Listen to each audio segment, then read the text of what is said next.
আসসালামু আলাইকুম প্রিয় ভাই ব্রাদার, সবাই কেমন আছেন? আশা করি সকলেই ভালো আছেন। যে যেখান থেকে আমার ভিডিওটি দেখছেন সবাইকে ব্যাপারী মেদ অফিসিয়াল চ্যানেলে স্বাগতম।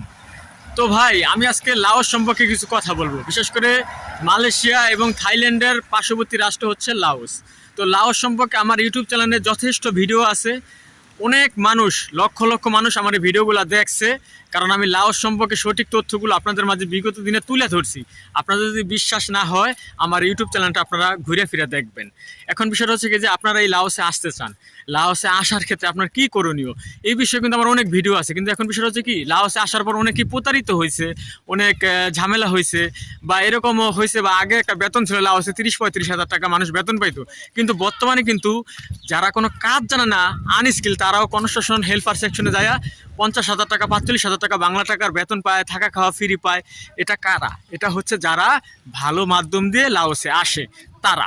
ঠিক আছে, এখন সেই ক্ষেত্রে আপনাদের যাদের কোনো কাজের দক্ষতা নাই, আপনারা খালি ফ্যাক্টরি ভিসা খোঁজেন, এই ফ্যাক্টরি ভিসা খুঁজতে যাই আপনারা প্রতারিত হন।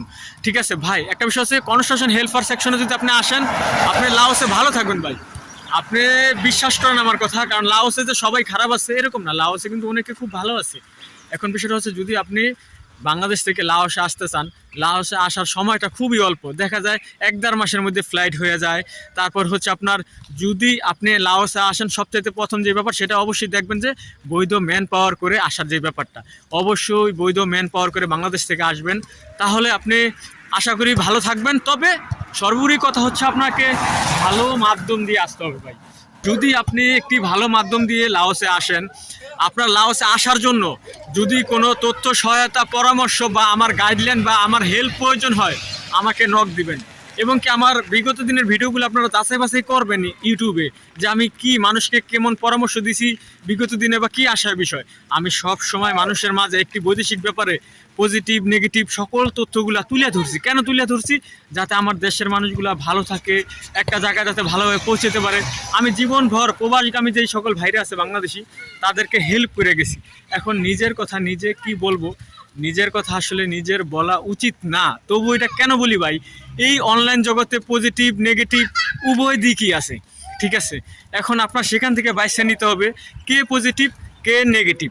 ঠিক আছে, এই বিষয়টা অবশ্যই নিজের মস্তিষ্ককে প্রশ্ন করবেন, যে আসলে এই লোকটার কথা কি, আসলে কেমনটা বুঝতে আছেন, এই হচ্ছে বড় বিষয়।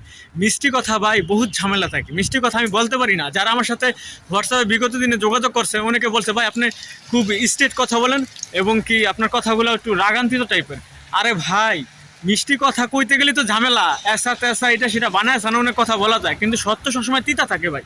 ঠিক আছে, তো এখন বিষয়টা হচ্ছে, যারা খুব অল্প সময় 1 থেকে 1.5 মাসের মধ্যে লাওসে যেতে চান, কাজের কোনো দক্ষতা নেই হেল্পার সেকশনে, তারা মোটামুটি ভালো থাকবেন, আসতে পারবেন। ঠিক আছে, এই যে এরকম দেখা যাচ্ছে, যেরকম কনস্ট্রাকশন সেক্টরগুলো থাকে, বিভিন্ন প্রজেক্টের কাজগুলো থাকে, এগুলোও করতে পারবেন লাওসে এসে। তো যাই হোক, তো আজকের মতো এই পর্যন্তই। সবাই ভালো থাকবেন, সুস্থ থাকবেন, আল্লাহ হাফেজ।